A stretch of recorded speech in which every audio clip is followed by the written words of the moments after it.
I wore flawless makeup and a D-V dress on the day I divorced billionaire Richard Sterling. He glanced at me with open disdain. Dressed like that? Already looking for your next man? I touched the ruby at my neck and smiled. Yes. And you know him. Richard laughed coldly. At 40, divorced, and still dreaming, beg, and I might reconsider. I was offended. The night before, at my bachelorette party, several men had asked for my number. One had even proposed.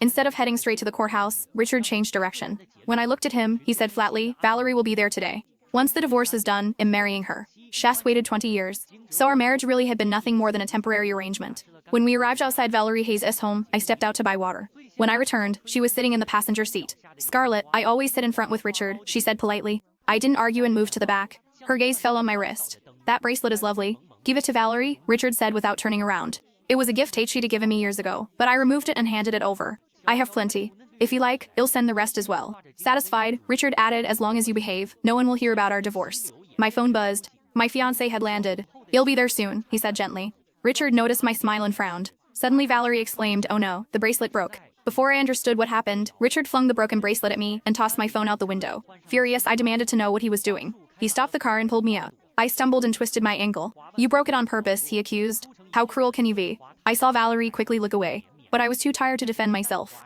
Yes, I said calmly. Believe whatever you want. I walked away, ignoring the pain. Then walked to the courthouse, he called after me. I did. By the time I arrived, my ankle was badly swollen. Suddenly someone lifted me off the ground. Put me down. I protested until I realized it was Richard. Inside, the clerk asked if we were there to register a marriage. No, Richard said sharply.